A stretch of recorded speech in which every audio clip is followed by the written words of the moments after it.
and welcome back to the Forrin Podcast Extra. This week we've interviewed a good colleague of mine. Let's see if I can pronounce it correctly. Nerrma Dedic Palomino Aedo. There you go. It's a fascinating interview about how she travelled to Denmark in the early 90s at just 8 years old and how she became the woman she is today. I really do feel this story is pretty fascinating, relevant and important. Not only in terms of just like integration, which is what we usually talk about here, but also her strength, mindset and outlook are all in many ways inspirational, regardless of cultural and national background. Just as a point to note, when we do these interviews, we're at the mercy of the location we find ourselves in, and that can affect the audio quality. But we have, as we always do, done our utmost to give you the best sound quality possible in playback. So bear with us as we perfect these things over time.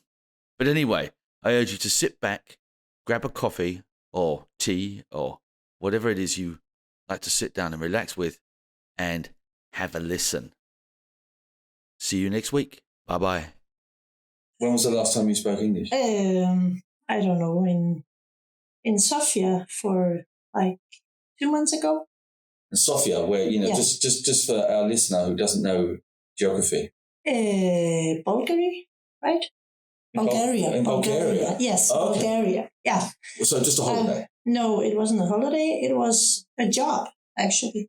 It's an Erasmus Plus project that I'm involved in. Oh, so Erasmus, that's Yes. like working for in different places in the EU. Yeah. EU-financed sort of educational Project, yes. project. What were you doing there? Well, I'm involved in a project that's called EASY. Yeah. It says educating against stereotypes. Right. Educating adults against stereotypes. Okay. So we're trying to make a toolbox how to educate in different levels Yeah. against stereotypes. It can be gender, age, ethnicity, whatever. And you were doing that? Yes. I'm doing that in a period of 3 years. So we're finishing the project in August this year. So you're going to be going back again to Bulgaria this year? Not to Bulgaria, because we are 5 countries involved in the project. Yeah. So we travel to all 5 countries. Okay. So the left one is Poland. We're going in May. In May? Yes. Yeah. That's the final meeting in this project. And that's going to be in English as well? The whole thing is in English or what? Yeah. I've often wondered how... I'm going to change the subject. Yeah. How do you pronounce your name? Like properly? Yes. How do you... I'm glad you asked, because I was thinking maybe this is my opportunity to reclaim my name. Okay. My name is Nerrma. Nerrma. Nerrma, yes. See, that's a bit of the roll on the R. Nerrma. The hard R, that the Danes cannot pronounce. No, not some of them can. I don't think. So when I came to Denmark, everybody called me Nerrma. Nerrma, yeah. And that's very stuck. Nerrma. Yeah. Like it's really in the nose, right? So that's stuck. And for the last few years, I was wondering, I always, when I meet students and I don't know how to pronounce their names, I ask them, please tell me the correct way to pronounce your name, because I know it's very important. It is, yeah. For you to be accepted as a human being, that people pronounce your name. And I wasn't doing the same with my own name. So my name is Nerrma. Nerrma, yeah. And I'm using it. But would you rather I'm not using it here. No, but would you rather people said it incorrectly and try it, or... Because if I say, hi, Nerrma, for me it sounds stupid because I'm not getting it right. Ah. You see what I mean? Because I can't get the R. Almost right. That's what I mean. So would you rather I got it almost right, or just say hi, Nerrma? Hi, Nerrma. Yeah, well, that doesn't make a big difference. It doesn't make a big difference. In the pronunciation, I think. I'm not hearing it as two different names. Yeah. But when whoever can pronounce it Nerrma, I would prefer that. Okay. But I haven't said it to anyone. So you said it to like The whole world. Now I've said it to the whole world. That's it now. The whole world, the world is listening. Yeah. No. Our one listener now knows how to So my name is Nerrma. I'm 41 years old. Okay. And I'm from Banja Luka, which is the second largest city in Bosnia and Herzegovina. Yes. Where I grew up until I was 9, I think. I was born in 82 and I left in 92. So almost 10 years old. So I've been living in When you say Denmark. You left... Yes, I'm a refugee. Okay, so you had to leave. I had to leave It wasn't because... like, let's move to Denmark and see what that's like. No. Well, our journey, it starts from Banja Luka. Yeah. And then we went to Serbia, actually. Yeah. Because we had an aunt living in Belgrade. Right. Where we could stay for a few days before we made it to Croatia, where we knew there had been a refugee center for women and children. Yeah. So we went there. My mother and my little brother and me, we went. My father, he decided to stay because in Bosnia? Yeah. Okay. Because he was afraid to get caught at the airport when we left, because we went on an airplane with the enemy. No. No, okay. So we had some connections in our family that could get us the access into the, it's a military airplane with the military from the Serbs. So we went and we couldn't say our names. Okay. So we just, like undercover. Wow. There were, I think, 5, 6 families traveling the same way. And we get on the hangar, and the airplane closed and we flew in half an hour to Belgrade, where our refugee journey started. So if you didn't have those connections, how could you, If we could leave without the connections? How could you get out? How could you have gotten out if you didn't have those connections? Well, the war started like in, 91. And this was in April or May to 92. And I remember my grandfather, we lived next door to my grandfather and grandmother. I heard him speaking to my father saying we should get women and children out. Right. Because they could, see the tension.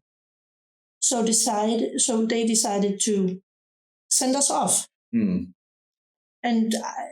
at that time, you could still leave, I think, voluntarily. Yeah. But maybe you could get caught at the border, and then I don't know what would happen. Okay. All right. So we weren't sure to, not get caught. Anyway, you landed in Serbia. Yeah. And then we stayed at it's my grandfather's sister at the time. We stayed there for 3 days, I think. And then we bought tickets. I think everything I say, it's what I remember. Yeah, of course, you're only 10 or 9. Yeah, so, I'm not sure it was, exactly how it happened. But we got tickets to, I'm not sure if it was on a bus or, I think it was traveling on a bus to Croatia. Yeah. Because actually my uncle, he lived in Croatia. So we met with him and he showed us where this refugee center was, because it was only a refugee center for women and children. So we get to live there for some time, and then we lost connection to my father, telephone connection. Right, okay. Connection, because we could speak to him for the first, I don't know, maybe a week or 2, and then they cut the lines. So we didn't know anything. We didn't know if he was caught or he was hiding, my father. Right. He was hiding at home because they wanted to, either use you as an exchange or soldiers or the army or kill you. I don't know. Yeah. So he was hiding, and then we couldn't get in touch with him. So that was a bit traumatic. Yeah, it sounds very traumatic. Yeah, really. Yeah, it was traumatic, yeah. It's okay. I remember I had some dreams where I could, hear him in front of the window where we stayed, but I couldn't touch him because we didn't know if he made it or nothing. So we stayed there for a year. The good thing was all the other people staying there were in the same situation. They all missed their fathers and were refugees. So we had a nice time. Yeah, right. Okay, yeah. We had a nice time, the kids. Yeah. But I grew up in like a month. That's how it feels. Yeah, I can... I can't relate to it, but I can certainly understand how that can really affect you. Yeah. So my father... But when you say that, sorry, just when you say you grew up, so what do you... even though I think we can all relate to it, if you can you put some words on it? Yeah. What do you mean by we stayed at this center that was... It was bungalows and like a hotel that was used in the, 70s, 80s as a vacation center. So we stayed there and we had to take care of our siblings and, help the mothers wash the clothes or, chores. Okay, so you were kind of doing that adult sort of work in a way and having to have responsibility. Yes, and because... remembering to do things and things like that. So, and the women were off in the city, trying to make connections with their husbands. Right. So they were asking, we had Caritas. You know what it is? No. It's like the Red Cross organization. So they had meetings and, trying to get some information what has happened because we didn't have a lot of information. They saw the news, but they didn't tell exactly about their situation. So we, the kids were like little adults. So I think we've all been in suspense now long enough. Your dad? He's alive. Okay, great. Thank God. Yeah. So one day, there was one telephone in this refugee center. Yeah. One day, some women, I think, came running towards my mother. We were sitting, we all had, a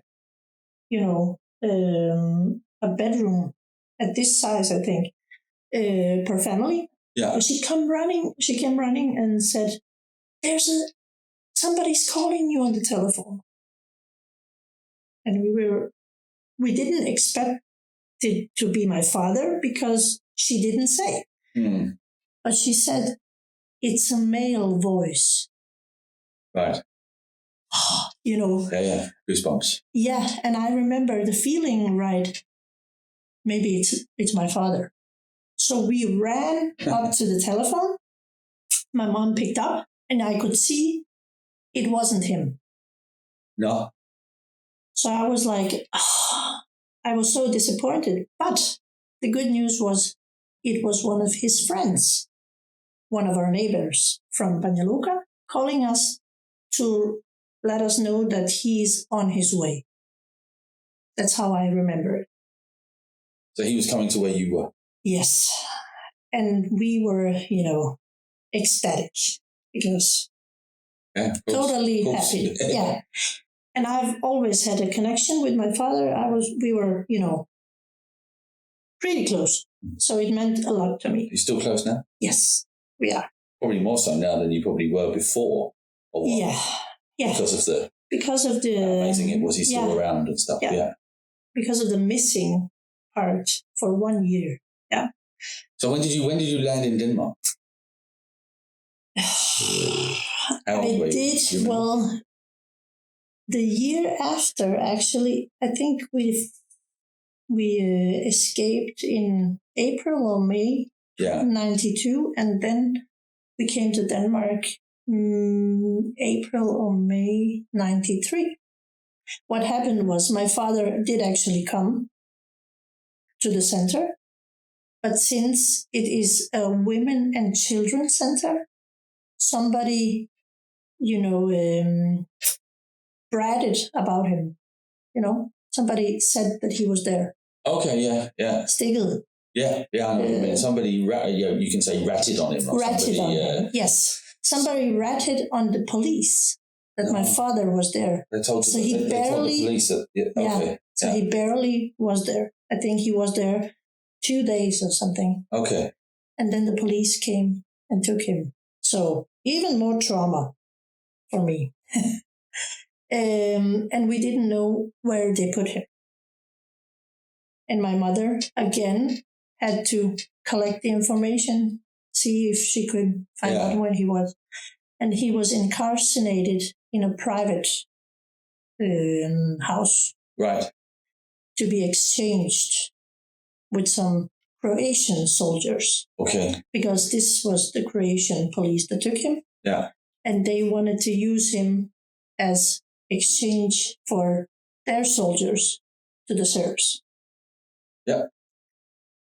So at that time, my aunts and my grandmother, they also came to Croatia, but in a different city. Mm. And then my grandfather got out as well.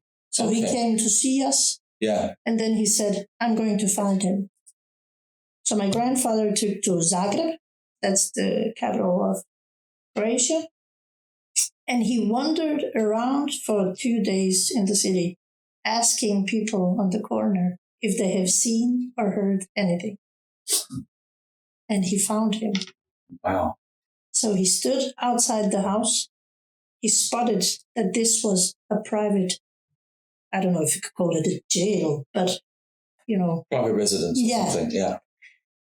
And then he paid off the guard to let my father go the day after and slept on the street. My grandfather, at the age of 60, for 3 days waiting for my father. Then my father got out, and then he took him by the hand and said, you're buying a ticket, you're getting out of here. Because males who didn't want to go to the military, they weren't safe. Okay. So he had to get out. And then he bought him a ticket to Denmark. At that time, you could actually get, I think they called convoys, buses that went to Scandinavia with all the refugees. Okay. And that's how he came to Denmark. And so we got the connection through him to come to Denmark as, I don't know what's it called in English, familiesammenføring. Yeah, I don't actually know what it's called either. Yeah. There's a law where you can, as a refugee, you can have your family come with you. And that's what happened. Yeah. So we traveled from Croatia. We left the center, and then we took the exact same route as my father, and we went to Denmark. So you're all unified again here? We were, yes, in Copenhagen. So after Copenhagen, I want to kind of, when did you start learning Danish and going to school and everything else? How old were you there when you started sort of school in Denmark? How old was I? I was time now. I was 10 and a half when I came to Denmark. And then actually we had some schooling at this refugee center. It was on a boat, actually. You had some schooling on the boat? Yeah, so we had some, I don't know if you can call it schooling, because there were, regular people Bosnians asked to educate us whatever they could. So they had some, it was not on the boat. We had to go to school every morning. I don't know where it was. Kaserne. Yeah, barracks. Yeah. Military barracks. Yeah, military barracks. Near the boat. So we went, all the kids, at 8:00 with the staff on this boat. Yeah.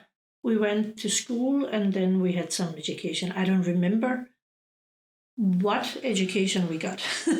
I know we went to what you would call a school, but it was, a refugee center. And you were school. what? How old were you there then? I was 11. 11. So I missed out a lot of schooling because I went from Bosnia when I finished 3rd grade. Right? Yeah. So 4th grade, I didn't go to school. 5th grade, 6th grade, all of those 3 years I missed out. We went to school and I took tests that showed I could manage, but we didn't have proper schooling. So in a way, you missed out 3 years of school, came to a different country. Yes. After having quite a traumatic experience. You've learnt the language, received education in a foreign language. Yes. And you educated yourself to master's degree level. Yes. That sounds like a super woman. It does, doesn't it? That's quite amazing, really. It sounds like it. You know, in a way, it doesn't feel like it. You could kind of say just coming here and maybe kind of getting your what you would call a high school diploma would be a success story, right? Yeah. But you've actually educated. And what is your master's degree in? Spanish and social science. But you must have some kind of natural flair for language, right? I don't. Because you obviously speak Bosnian still. Yes, I speak Bosnian. It's called Bosnian, yes, right? Yeah, okay, it is called Bosnian. Yeah. I speak Bosnian clearly with my family, right? Yeah. I try to speak it with my kids. I speak English. Well, now? Now I do, but not as well as you do, right? Well, yeah. I can manage in German when I need help. Yeah. And I speak Spanish, yes. Yeah. And Danish. And Danish, of course. Yeah. Yeah. Do you think that, your the language has a lot to do with integration? Yes, I do. Because I was talking about you today, behind your back. No. Behind my back? Oh, my God. No, I was talking to a colleague of ours about the, if you turn your back on you while you're speaking, you just wouldn't know that you had a kind of a different ethnicity. Yeah. You wouldn't be able to tell. No. We have other people, like with me, though, if you turned your back on me, you could hear it, right? You could hear the fact that I have an accent. Yeah. And there's other colleagues we have here that have also maybe have similar stories to you, similar story to you. Yeah. And you can also hear it with them. Yes. Is it something you've worked on? Is it just a natural thing, or? Actually, I don't know if that paid off or it was something else. But my father actually, while we lived in another refugee center here in Denmark, he actually paid private schooling for me to learn Danish. Right. So I went there with this nice old lady. I think she was 80 years old, an old professor. And I went there with a few kids 2 times a week for 2 hours. And then we were, practicing Danish. I don't know if it was that paid off, or I just am good at speaking. But it's not something you're conscious of. For you, it's just natural. You're not thinking about the words you're saying. No.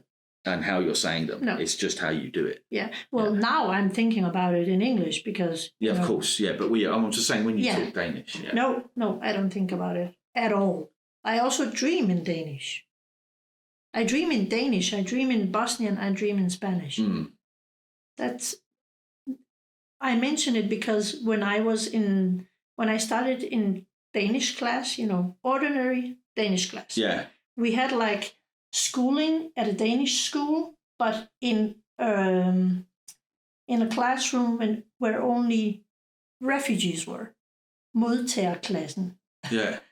And we stayed there for, I don't know, a few months. And then the principal came and asked me, would you like to try how it is to go, and be with the other Danish kids? And I didn't know why he asked me and not all the other kids. And I said, yes, I can try it. And he said, you can be there until December, the Christmas vacation. And I said, okay, I can try. And then I entered the Danish class in 6th grade or 7th grade. It's 7th grade, I think. Yeah. And then I went there and, participated in schooling with all the other kids. And it was great. And December came and January came and February came. And I was like, so when am I going back? And they said, well, you're not going back. You're staying. Okay. Okay. So I go as a normal kid? They said yes. How did that make you feel? Do you remember? Yes. I was quite happy about it. Because, the picture of us refugees in a classroom by ourselves, it made me feel like, we weren't part of the society. Yeah. But I didn't think, well, what about the others? Because they actually got to go to we were different grades in the, refugee class. So they went on their own level. So that helped you maybe feel a part of society? It helped a lot because all the friends that I got in my classroom, they were really nice and tolerant and including. They invited me, to gatherings, whatever. Yeah. I was just a part of their class. So it made me feel appreciated. Right. I think I see it as my first step to assimilation. Assimilation? Yes. So that's how you see it. You don't see it as integration, you see it as assimilation. Yeah, because today I'm a grown-up and I do not have a lot of connection to Bosnian society. No? No. But you said you try here. And speak it with your children. I speak Bosnian with my mother and father, my brother as well. Yeah. And, well, all the people I know. Yeah. I speak it with a colleague that works here as well. Yeah. She's also Bosnian, so we speak Bosnian when we see each other. Yeah. When there's nobody around, because I think it's quite rude to speak your own language when there's a third party. Okay. Right? Yeah, I'm quite rude then. I don't think about it. I just do it with Stacey. When I see Stacey, okay. We talk English with one another. Yeah. Like even if the room's full of Danish people, but he also has the same. I don't think about it, but yeah, I'm not saying I don't agree with you, but I just all of a sudden go to English, and. But I've never noticed that. And I think that if people are listening and don't understand, they can just ask. I'm not doing it to be exclusive. No. Like it's not like it's a private. But I understand what you mean because. But anyway, yeah, okay. So I think it's the feeling inside of me. Yeah. Right. Yeah. No, I can completely follow the logic that other people. But there is a thing as well, isn't it, in Denmark or maybe in every country where, when kind of foreigners come and you're standing at the bus stop and there's two people talking a language you just don't understand. Yeah. And there comes the whole kind of, why can't you just speak Danish with one another? Or why can't you speak English? Well, I mean, it's not it's not an exclusive Danish thing. No. So I can kind of get it because then in a way they're excluding you. Yeah. And they're the minority, so they should be, there's this whole kind of dynamic going on, right? Yes. Yeah. There's a complexion there. But so you don't feel foreign? No. In some situations, I feel foreign when somebody tells me, well, you're not from here. Do they do that? Or when does that happen? Yes. I get it quite a lot. Not directly. Yeah. Not directly, but there are some kind of, in Denmark I call it hygge-racisme. Yeah. Yeah, right? Cozy racism. Yeah. I think we've mentioned it on the podcast before. I've sort of mentioned it. It occurs in every level of society. Yeah. And it bothers me a lot because I don't. Do you do it? Intentionally not. Okay. Because I'm trying to be, politically correct. Yeah. As the best that I can. I'm aware of the problem because I feel it myself. So I'm trying not to do it. Yeah. Because of myself. Mm-hmm. But it occurs. It does occur? Yes. At work? I mean, again, this is not going to go political, but does it occur at here? Work, yes, okay. It does. So it's not just society? No. Because that's one of the questions I've wanted to ask you. Yeah. Is that because you're Muslim, right? Oh, yeah. Yeah? Yeah. You said I'm a modern Muslim. You're a modern Muslim. Yeah, see, yes. Again, we can get to that afterwards then, because there is a difference, and that's another question I wanted to ask you. But when Muslims then are, which they are, there's a type of Muslim. So yeah, we can try and see if we can get the whole thing in. Yeah. There's like a modern Muslim, maybe like yourself, where, you're not wearing a headscarf. No. I take it. I believe in God. Yeah. God or Allah? Well, same. Yeah, that's the same. That's the same. Allah is only the Arab word for God, right? Right, yeah, but a Christian wouldn't say they believed in Allah, would they? They'd say they believed in God. But for me, that's the same. For you, it's the same thing. So you accept that kind of... I believe there's only one God. Right, yes.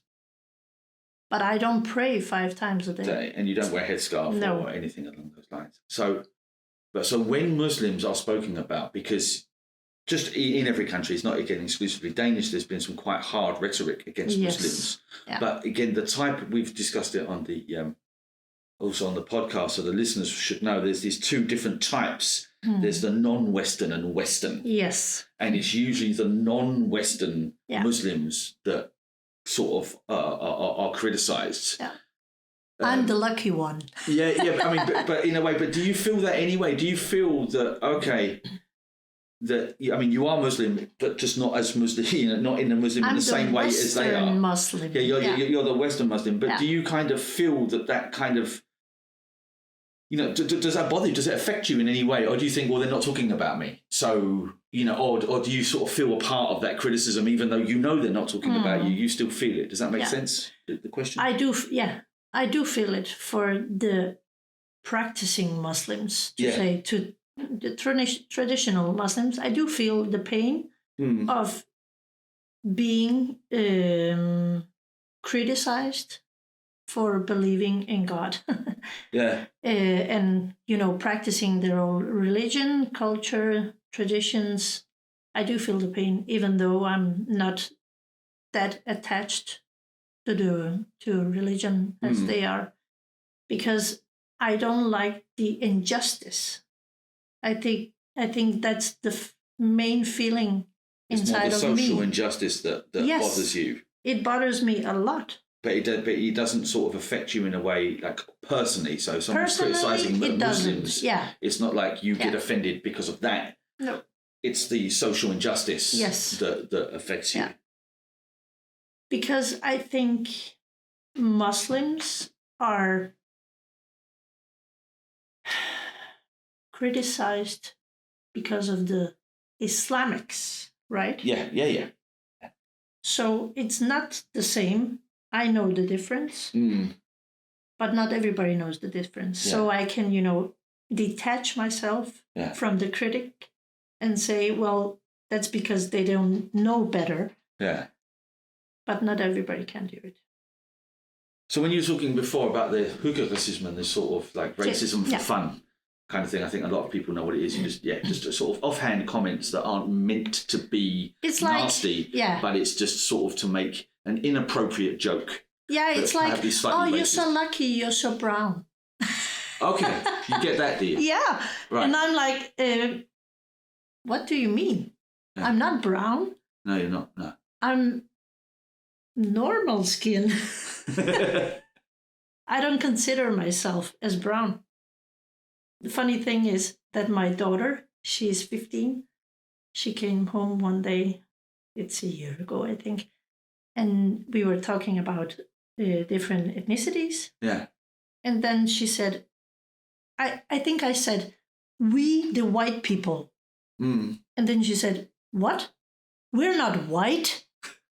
And I was like, what do you mean? Mom, we're not white. We are not considered white people. I couldn't, grasp the idea of me not being who I think I was. That's really interesting. Yeah. The funny thing is my husband also is a refugee. Right, yeah. So he's also a brown person. Yeah, he's also brown, one of them. Yeah. Yes. So it was funny for me to... But do you know what your daughter means when she says you're not white? Yes. Because there's quite a lot in that. Actually, even though it's one very small statement, there's quite a lot going on there. I think she means that the society looks at us as different. Yeah. But I don't feel different, even though my hair is darker, my skin is a bit darker, right? Yeah, only a shade or two. Yeah. That's it, yeah. So I think it has a lot of... But you also think maybe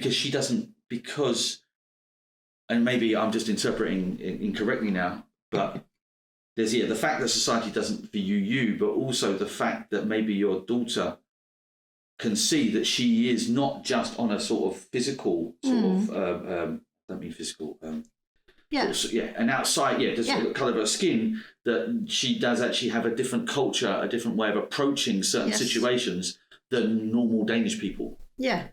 There's also the other way. So she doesn't feel, not that she feels excluded, but she doesn't feel 100% sort of white Dane. Yeah, I think she doesn't feel as a white Dane, even though our upbringing of the kids are quite Danish. Yeah. We do all the things normal kindergarten, Danish. School, all the... Everything. Fastelavn, which is kind of... Yes. What's that called in...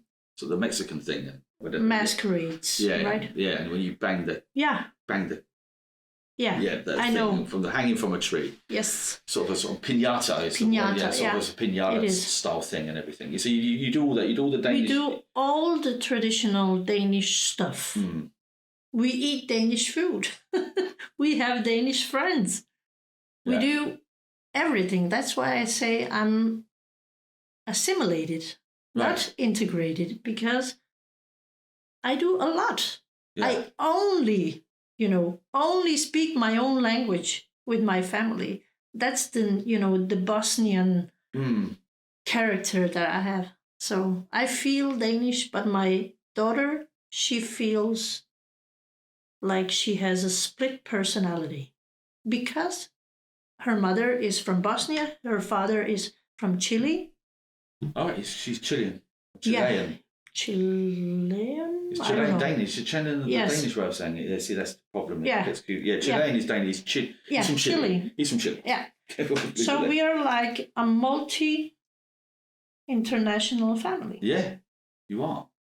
And I cannot say to her, well, you are Danish because she's born in Denmark. She has a Danish passport. What do you want? But the thing is, she is darker than the other kids. And that's why I think the kids, they react on what they see and not what they do. But it's quite interesting, I think, because you could easily, I mean, I think you said you listened to the interview with Stacey, what I was talking about with him there. You could do it in London, but if we take the example I took about America, you can be Italian American. Yes. And you can be Irish American and every kind of American. But there's also an American culture as well as that. Yeah. But Denmark maybe is just too small. So there's either Danish or not Danish. But is there an American culture that's not Italian, Mexican, well, there's the whole Irish. Kind of this idea of, that onion model where they there's the heroes and there's traditions and there's, if you celebrate those things, then you're accepted as an American.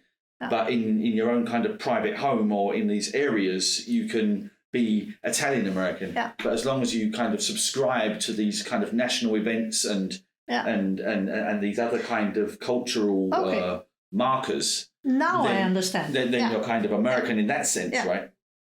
But so I was thinking, because in a way, it's kind of a stupid question. Well, not a stupid question, but the idea of being Danish is just so kind of what the Danes was called fear-candid. Because you're absolutely right. It's pretty much in one box. Yeah, you're absolutely right. You are. She is Danish. Yeah. She is Danish. Yeah. But she doesn't feel Danish. But I mean, if you lived in London, you could easily, and you had exactly the same. Yeah. You could easily say, I'm English, I'm from London. Yeah. And maybe your daughter would see herself as a Londoner. Yeah, maybe. Because London is so multi-ethnic that you're just a part of every, Yes. But being here, she kind of maybe indirectly feels sort of, I wouldn't say, again, I'm only trying to interpret, it's just different. Yeah. She often says, that her friends, mention her other ethnicity. Yeah. So they point out that she's not Danish. Yeah. She says it doesn't bother her. No, I'm sure it doesn't. Because, they're friends and they don't mean anything bad about it. Yeah. I don't like it. Yeah, but that's what I mean. That's what, again, I've spoken on the podcast because that's what I get quite a lot. Yes. Where I don't know if you heard Stacey saying he doesn't get that. Yeah, I heard. Which I thought was quite, again, and they're my friends, so it's not like I'm not playing any kind of violin for myself. No. But I get reminded a lot in different, sometimes it's teasing just for fun. Yeah. Sometimes it's, I've mentioned before, if I meet new people, then they'll hear I've got an accent, and then I get the whole kind of, I've noticed that in podcast. And the first thing that occurred to me was sometimes you actually start speaking English when you speak to people. Do I? Here yes. Oh, at work, yeah. At work, yeah. Yeah. You start speaking English. Maybe that's why people see you as an Englishman. And I never start speaking Bosnian to anybody because they don't understand the language. No. So maybe that's the difference. Yeah. At work, perhaps. Yeah. But it's, as I said, it's usually used though as a tease, and it's okay, and it's for fun. And I know for me, it's not okay. Actually, I've said it to a few colleagues. I don't like it when you say things about me not being Danish. So you've also kind of... I've said it. No, but what I mean is colleagues have said to you something that maybe teased you about, that's because you're not from Denmark, or something along those lines. Like, lucky you're tanned. Right. Lucky you're tanned. The people don't understand that it's offensive. You see, that's one thing about you that maybe I would class. I mean, I don't know you that well. Yeah. But I would class as kind of un-Danish, is the fact that you're very direct. Yes. which is a good thing. Shit, my cover blew up. because Danes usually would maybe feel like you felt that they don't like it, but they would maybe keep it to themselves and then maybe say to a friend that they didn't like it, where you would just look someone in the eyes and say, I don't like that. Yeah. And that's maybe your kind of not Danishness, un-Danishness. Yeah. Again, it's not every single Dane, but this kind of, you're not afraid of a conflict. Yeah, I've heard that before. I've never connected it to me being a Bosnian. No, it might not be. It might I've be always who you are. connected. Yes, I've connected it to being my personality because my father is like that too, and that's the thing I most appreciate about people being direct and honest. Well, that's one thing you see we maybe have in common and the reason I'm saying it to you is because it's been said to me, is that because of my Englishness, I'm not afraid. I don't have that kind of what people would stereotypically see. Danes are quite, they don't like the sort of this verbal kind of conflict. Yeah. Whereas because I'm English, I'll just say whatever it is I feel and people can just take it or leave it. Yeah. So I'm thinking that maybe our otherness comes, is shown through our maybe direct way of speaking, perhaps. Yeah. But I haven't seen it as, it's where I come from, that people are like that in Bosnia. But maybe it is. It's a cultural thing, I think. But I hear you now saying two different things, which I'm not trying to catch you out but you're first saying you feel like you're assimilated. Yes. But at the same time, we're talking about all the times when people either remind you through your daughter that you're kind of not Danish, or at work when you're not Danish, or maybe also on the news if they're talking about immigration or whatever. Yes. So, but wouldn't assimilation mean that doesn't affect you because you would just feel Danish? That's a good question. I don't know if assimilation means that you don't feel the assaults, right? Maybe you feel the assaults, but you don't react on them. Right. I'm not taking, conflict with everybody. That'd be quite tiring. Not at all. No. But I've said it to a few colleagues. You're in conflict with most of the whole patriarchal system, but we can get to that maybe later. Yes. That's a struggle. That's a struggle on its own. That's a struggle on a whole different level. On a whole different level, yeah.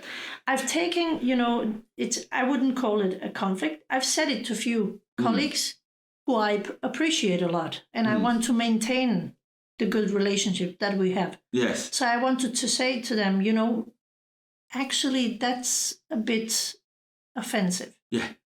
it's racist. Yeah, it is. Because they're not aware of that they are saying it. No. It's not, I don't think it's intentionally. No, I don't think it is either. So I've just, think that it's a nice thing to say, maybe. Yeah. That, like, it's a compliment. You look beautiful. You look great. You've got this nice olive skin, and that's really kind of attractive. You're so lucky. Yes. Yeah. I don't think maybe that's what they mean, right? Yeah. But then they should say, your skin looks pretty. Yeah. Right? Yeah. It's not like, lucky you're tanned. Like, what if I don't want to be tanned? Yeah. I cannot just, wipe it off. No, that's it. Yeah. So I've said it to not create a conflict in the future. Yeah, I think that's good. Yeah. I've mentioned it on an earlier episode about there's a book called How to Be an Anti-Racist. Yeah. And the idea that he wants to, the guy who wrote it is called Ibrahim Kendi. Anyway, he's got this idea that everyone is or can be racist. And the idea of the noun and the verb, so there is a racist or being racist. And what he wants, even though he knows how difficult it is the word to kind of be desensitized. Yes. Because as soon as you say to someone they're being racist, their automatic thing is to defend themselves because it's like an attack. Yeah. Rather than seeing it as, okay, I didn't mean to be racist. How can I not be? Yes. And that's the approach that I had. That's it. That's why I mentioned it. That's the approach that I got from some of my colleagues that I said, right, that's a bit racist. Then they said, oh, I haven't thought of it like that. Yeah. Because I don't think anybody intentionally wants to hurt my feelings. Yeah. So. But there's also another thing that he says that might apply to you or maybe kind of challenge you a little bit is when people say that they don't see colour.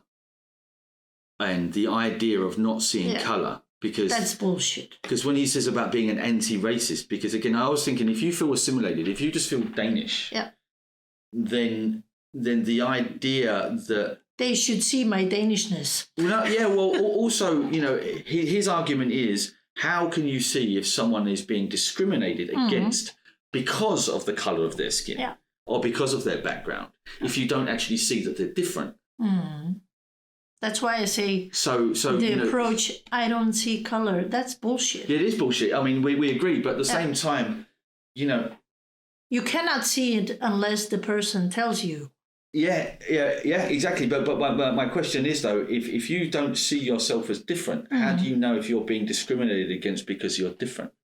Does that make any sense? Yes, because they say the words that are...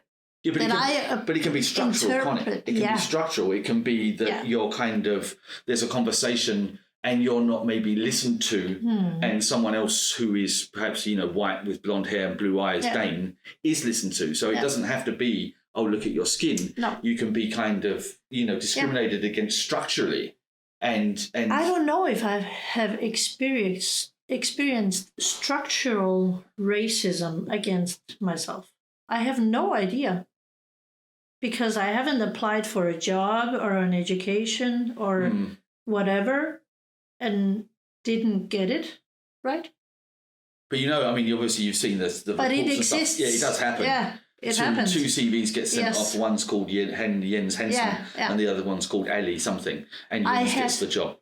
That's... I had one student 5 years ago. Right. His name was Ali. Yeah. And he was a great student. Yeah. So I asked him, because I also had his sister, and I asked him what he was interested in and what kind of job he wants to get, after the education. And he said he would like to be a business psychologist, I think. Then I said, well, you have good grades. You can manage.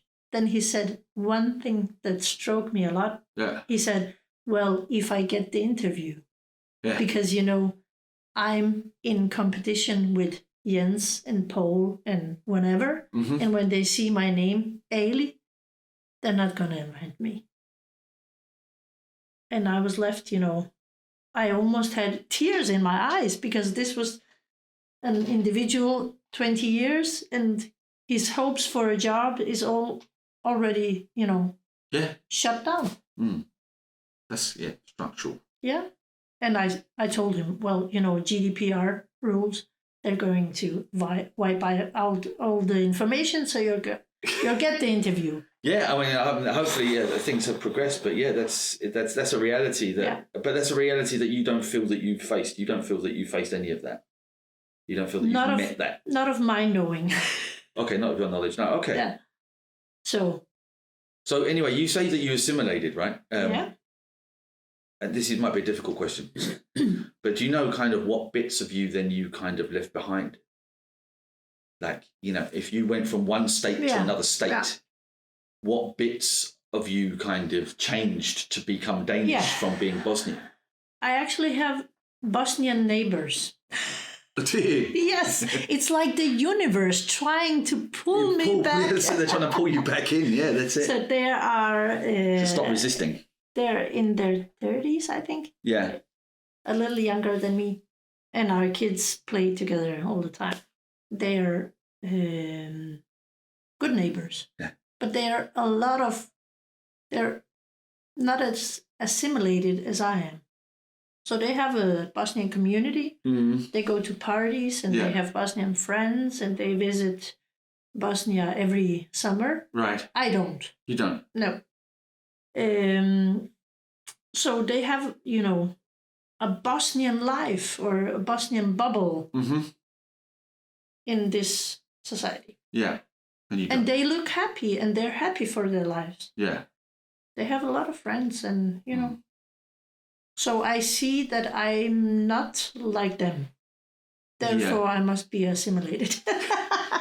Okay, I understand the answer. Well, I think it's maybe I didn't explain the question when. So, what kind of bits do you want me to tell you? What kind of? Yeah, I just to try and understand what Danishness kind of. Obviously, I know it's different from person to person. Yeah. So I'm not asking for like the definition, but what your definition of it would be great if I could give it to you. Yeah. I mean, it's the country's been obsessed with the question for since 1869. Yeah. But no. What? So as I said, you went from being a kind of Bosnian, and you said you became assimilated. So I'm just thinking, what if you can kind of look back on that process? Yeah. What character traits, or what way of looking at the world, or what way of being do you think that you've assimilated into that you might not have done if you stayed in Bosnia? Does that make sense? Yes, it does make sense.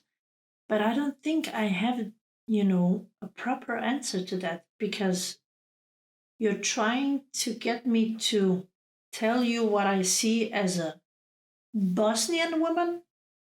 What are the characteristics of a Bosnian? Yeah. And what are the characteristics of Danish? Or maybe just Danish.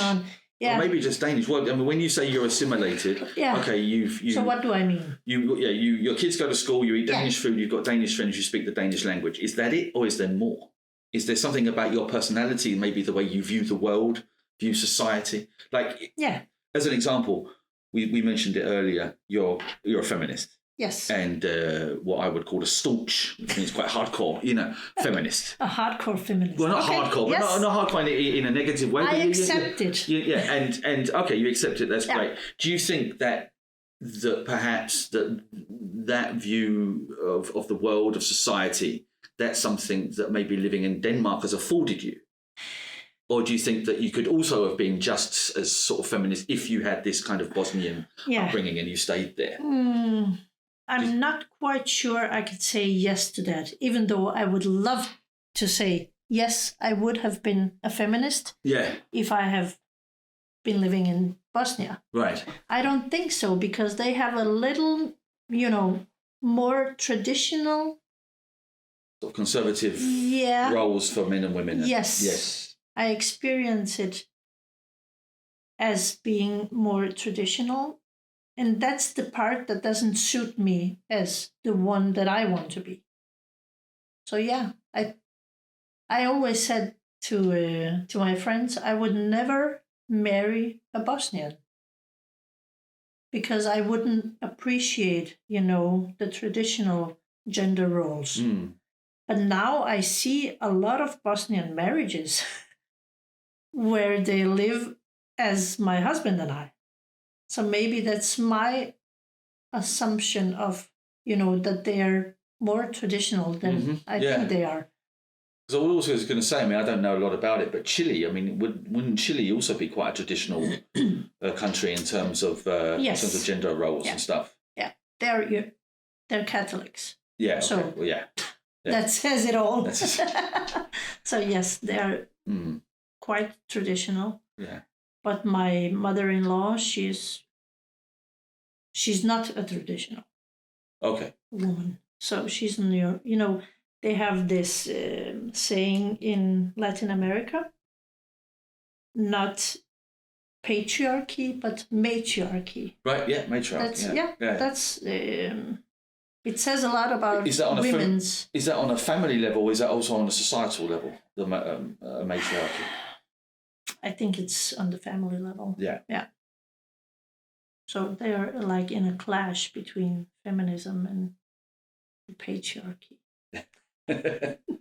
But so you don't think that, because for me, I see Denmark also as a very like progressive, open, you know, its attitudes to sex and the female body, even from the 60s, you know, has been always at the forefront, either with England or USA, or not so much what USA is, in some ways, but definitely Denmark has sort of taken the first step in lots of ways. Yeah. So I was thinking, do you think that has kind of rubbed off on you, that kind of attitude towards? Definitely it has. Yeah.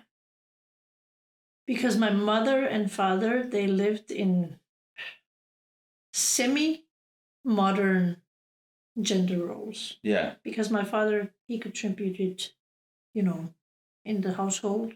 Mm-hmm. He washed clothes and made dinner and whatever. So it's not like my upbringing was traditional. So maybe there's a part of it there, and the 90% is because I live here. Yeah.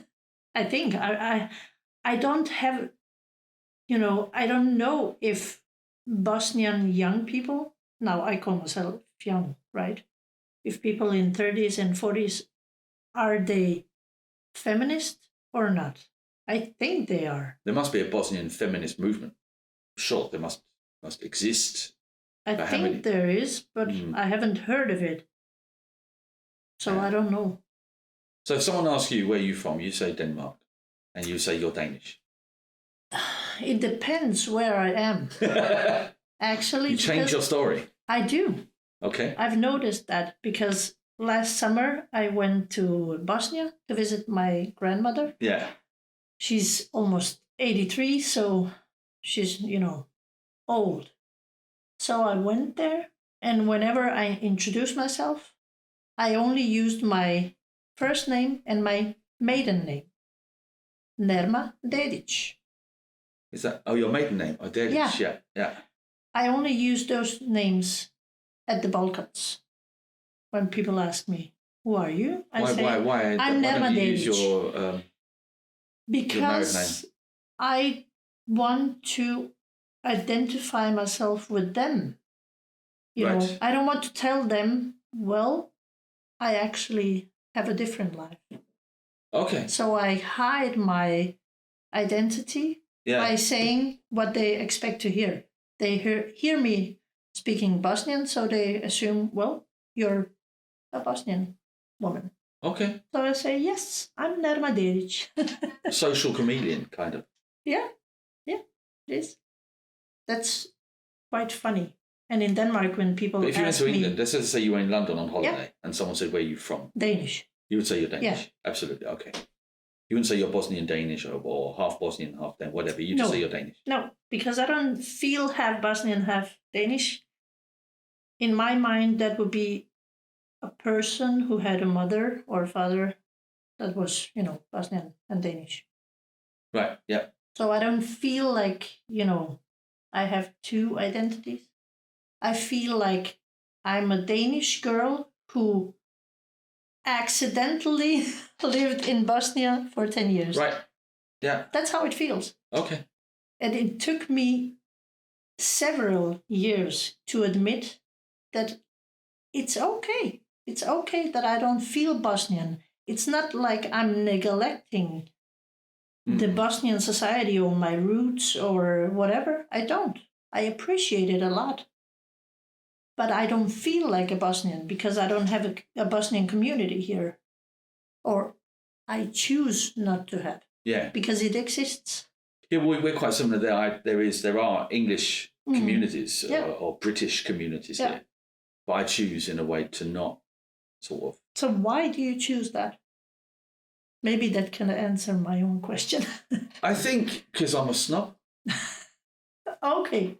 Yeah. In some ways, I think at the start when I said it to Stacey. The types it sounds snobbish, which it kind of is, I suppose. Yeah. The types of English people that were here. Okay.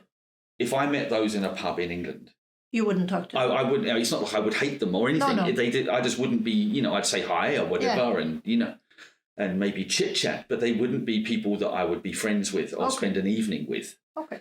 And for me, I just felt two things really that. It seemed quite sort of trivial. Just, okay, well, we both speak the same language. Yeah. So we must be friends. Yeah, and that's it. And we both can talk about football because, we're from England, so we both love football. Yeah. So let's base our friendship on that. Yeah. And for me, it was more their interests and who they were and their values. And because I like to have, well, just like this, I like to have deeper conversations than just kind of how's the weather and did you see the football last week? Yeah. Even though there's nothing wrong with those. And the other thing was I also had again, it's a small sample size, but the people that were here, they would quite often sit maybe in the pub and complain about perhaps Denmark or the Danes or just how much better everything is in the UK or whatever. And I just thought, well, if it's so good, go home. Yeah, okay. And also I was lucky because I got a job quite quickly and I got, there's a friend... Jakob, who I've mentioned here a few times, he's still my friend now. So I was friends with him after 2 months of being here. So in fact, all my friends are Danish. I don't know any English apart from Stacey, obviously, but he's a colleague. Yeah. So, but even with Stacey, him and I, we don't sort of socialise outside work just because we're both from England. No. Why should you? Yeah, that's it. So I can relate to that part of the question. Just because we speak the same language, we don't have to be friends. Right, yeah. Maybe we don't have anything in common. I'm not sure that I relate to the first part of being snobbish because I see Bosnian people, academics, politicians, whatever, the same as me. But I don't connect to them because of that or because of that they're not from different level of society. That's not the main reason. Yeah, for me, when I say snobbish, it was more perhaps their humour, their tone. I found that maybe quite discriminatory. Yeah. Maybe that kind of, as we spoke about before, that kind of racism, that kind of sort of, again, this is... Toward the Danes. Well, just towards everyone, everything. And without, I'm a snob. So a very kind of working class attitude to life, themselves, and the world that came across in sometimes lots of good ways and other times some ways that I didn't really kind of like being a part of. And and I'm maybe just, my background is different. Again, they're just not the sort of people that I would hang around with. Yeah. It makes me feel like I'm a snob because it makes me feel like what I'm saying is I don't like working class people. And, and that's not really the truth. No. That's not really what I'm trying to say. No.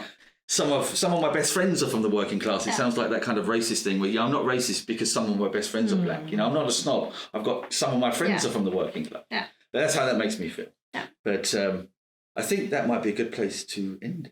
Unless there's anything you want to. Thanks for having me. Thanks for doing it. I think it's been really interesting. My story, is interesting. It's talking to this sort of someone who's completely assimilated, but who isn't at the same time. Yeah. He's assimilated but can feel outside. Yeah. Yeah. I don't feel outside. Yeah. I only feel outside when somebody tells me you're out. Yeah. Yeah. But also, I think, listening to the story about, your kids, because they're kind of feeling something you haven't felt. Yeah. Not just in a negative way. Yeah. And, because they've got a Chilean dad, a Bosnian mum, and they've also been raised as Danes. So they're kind of really kind of multicultural upbringing. Yeah. So do they know Spanish as well, your kids? Yes. Lino, my husband, he tries to speak Spanish to them. I try to speak Bosnian to them. Well, the problem is they speak Danish to us and to each other. So it's a bit difficult. And English maintaining. is taught here in schools early, so they've probably got quite a good... They're good at English. Sorry, it says their mum. She's really good. My pronunciation is not, quite... It's okay. I think at this level you get a 12. I'll get a 12, yes. You get an 8, yeah. But thanks, Nerrma. You're welcome. Great.